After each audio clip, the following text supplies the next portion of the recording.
how to find the CTR of the category. The PPC CTR and the other CTR that we find in Search Query Performance Report. How do you find CTR of categories? So you're going to come on over to your brands. So you already know Search Query. What you're going to want is instead your Search Catalog performance. So Search Catalog performance is specifically for your ASIN and your category.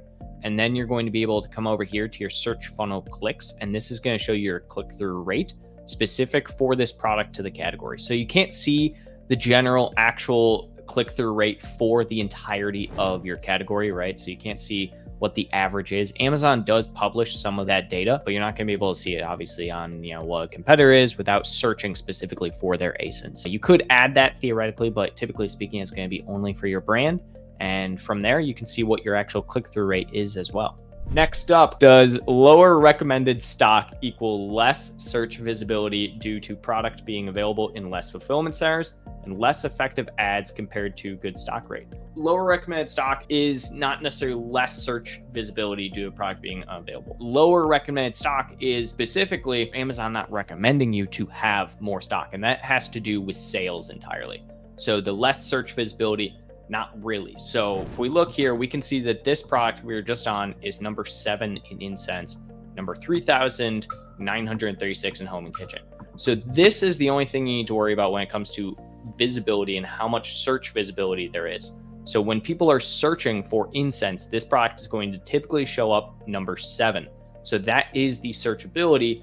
And likely for home and kitchen, though, if they were to, let's say, try and push an ad or try and have more visibility there, they're not going to have as much visibility just from the aspect of this is a much broader category and they're not ranked as high. So the lower recommended stock is fully to do with how much you're actually selling, which, yes, correlates over to the overall ranking and visibility within any category. But Amazon's not actively taking your visibility away just because you have a lower recommended stock. Does having more product variants increase the likelihood of more conversion due to higher product choices like scents or colors? Also, is it beneficial if a business customer buys from you? Yeah, I mean, business customers, B2B, that's always great. It acts essentially the exact same as any other type of purchase on Amazon. The big thing when you're kind of asking about the variants that I'm going to recommend to you is this.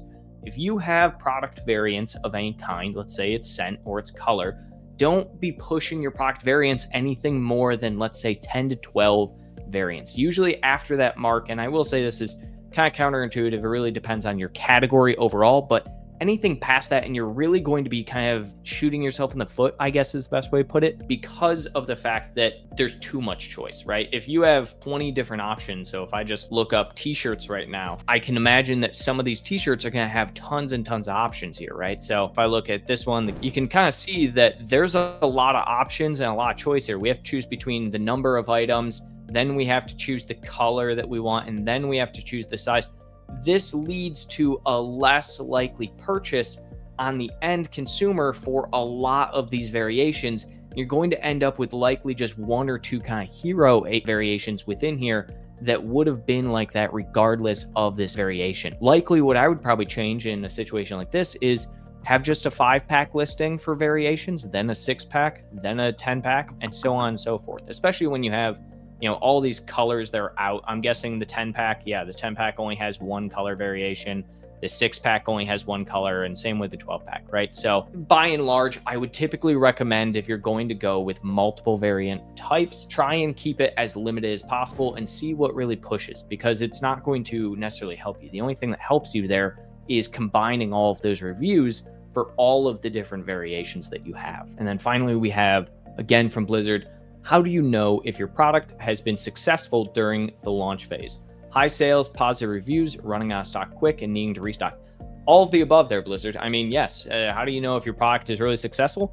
You're getting sales on the product and your ranking is going up. That's essentially the benchmark for a product doing well during launch, right? So if you are doing really, really well in sales, you're running out of stock, that's a good thing. The number one sin on Amazon is running out of stock on any listing at any time. But realistically speaking, if you run out of stock on some product during your launch phase, I would almost prefer that over keeping that stock in for 6 months. because guess what? Running out of stock means that there is high sales velocity for your product and high want, and you're going to do really, really well with it. So absolutely high sales running out of stock. That's fine at launch, in my opinion, as long as you have a plan to kind of keep that momentum growing in the future. Got Amazon issues? We've got your back. Let My Amazon Guy handle the heavy lifting for your Amazon business. Scan the code or click the link to discover how we make selling stress-free.